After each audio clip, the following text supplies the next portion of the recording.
Hello guys, আমি চলে এসেছি আজকে আপনাদের বলতে কিভাবে দুধ চা তৈরি করতে হয়। তার জন্য আমি এখানে 1 কাপ দুধ নিয়ে নিয়েছি।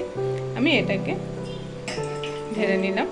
আপনারা য কাপ চা করবেন ঠিক ত কাপ এরকম ফুল দুধ নিয়ে নেবেন এবং সেটাকে মেজার করে দিয়ে দেবেন। দুধটাকে ভালো করে ফুটতে দিতে হবে।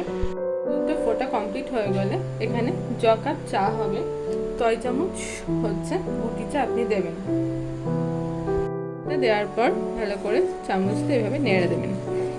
ঠিক এর 2-3 মিনিট বাদে 1 চামচ মতো পাতা চা আমি দিয়ে দেবো। 3 কাপ চায়ের জন্য আমি এখানে 1 চামচ পাতা চা ইউজ করছি।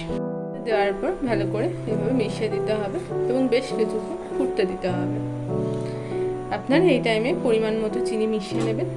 যে যেরকম মিষ্টি খেতে পছন্দ করেন সেরকম চিনি মেশাবেন এবং কিছুক্ষণ ফোটাতে দেবেন। ওটা কমপ্লিট হয়ে যাবে, দেখবেন একটু একটা সুন্দর স্মেল উঠবে চায়ের। তখন আপনি উনুনের আঁচ বন্ধ করে দেবেন।